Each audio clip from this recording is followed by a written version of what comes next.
ভোরবেলার এই ফজরের এই সকালবেলার যে গুরুত্ব, এইটা নিয়ে চমৎকার একটা বই আছে, আপনারা হয়তো নাম শুনেছেন, দ্য মিরাকেল মর্নিং। অনেকে হয়তো নাম শুনে থাকতে পারেন, দ্য মিরাকেল মর্নিং। রাইটার হল এলরোড, তার জীবনের গল্প, উনি তার নিজের জীবনের গল্প এখানে বলেছেন। উনি অল্প সময় অনেক ফেম, টাকা পয়সা কামিয়েছিলেন। এরপরে একটা সড়ক দুর্ঘটনায় ওনার জীবনে একটা দুর্বিষহ অবস্থা চলে আসে।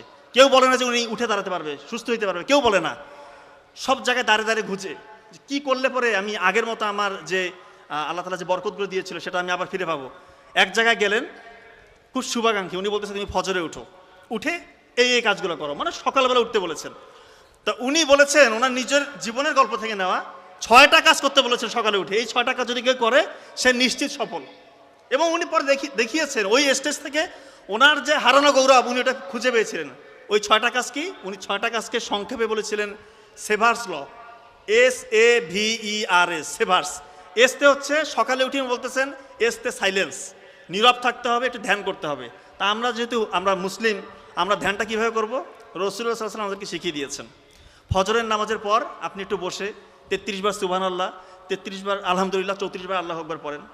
আপনার জীবনের যত গুনাহ, এটা যদি সমুদ্রের ফেনার মতো হয়, এটা ধুয়ে মুছে যাবে। এবং এখন তো আমরা অনেকেই হজ করতে যেতে চাই, খুবই ভালো, যাদের সামর্থ্য আছে অবশ্যই করব। কিন্তু একটা সুযোগ কিন্তু রাসূলুল্লাহ সাল্লাল্লাহু আলাইহি ওয়াসাল্লাম বলে গিয়েছেন, ফজরের পরে কিছুক্ষণ তুমি বসে থাকো, আল্লাহ জিকির করো, এবং সূর্য যখন উদয় হয় তারপরে তুমি 2 রাকাত ইশরাকের নামাজ পড়ো। ইশরাকের নামাজ যদি কেউ পড়ে সে একদম কবুল হজ এবং কবুল ওমরা হজের সওয়াব পাবে।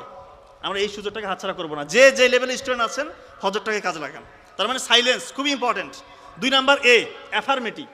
উনি বলেছে অ্যাফার্মেটিভ মানে ইতিবাচক চিন্তা করতে হবে, আমি পারবো, এই চিন্তাটা করতে হবে। আমাদের ব্রেইনের একটা সেন্টার আছে, ওই সেন্টারে RAS, রেটিকুলার অ্যাক্টিভেটিং সিস্টেম চালু হয়ে যায় যখন আপনি কোনো কিছু নিয়ে পজিটিভ থিঙ্কিং করেন। ব্রেইন আপনাকে অর্গানাইজড হয়তো ওইভাবে পরিচালিত করে।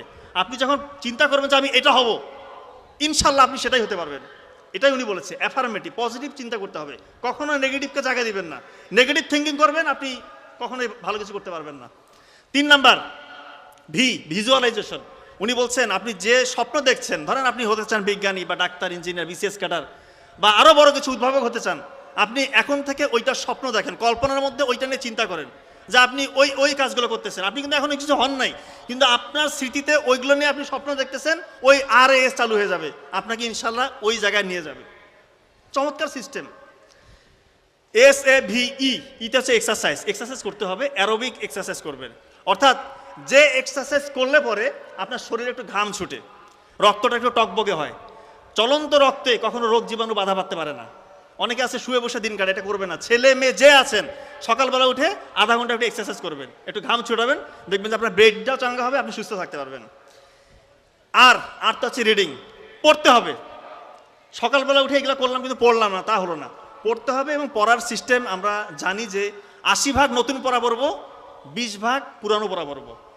80 ভাগ নতুন, 20 ভাগ পুরনো, মানে রিভিশন আপনাকে দিতে হবে, না হলে ওই পড়াটা লং টার্ম মেমোরি সেন্টারে রিজার্ভ হবে না।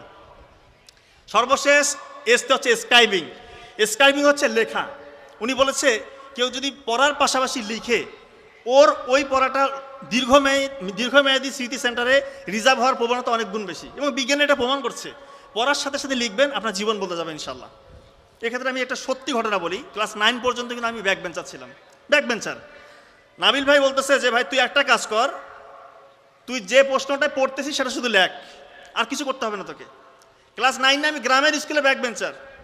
সেই জায়গা থেকে আলহামদুলিল্লাহ শুধু একটা জিনিস আমি ফলো করছি, যে প্রশ্নটা ইম্পর্টেন্ট প্রশ্নটা আছে সেটা আমি পড়ার পাশাপাশি লিখেছি, আর কোনো কিছু করি নাই আলহামদুলিল্লাহ। এরপর তো আপনারা সবাই জানেন ওই সময় গোল্ডেন A+, মেডিকেলের চান্স, BCS একবারে হওয়া, এগুলো আমি দুনিয়াবি সাফল্য মনে করি না, এবং আমার আত্মপ্রচারণা করছি না, শুধু একটা মেসেজ দেওয়ার চেষ্টা করছি।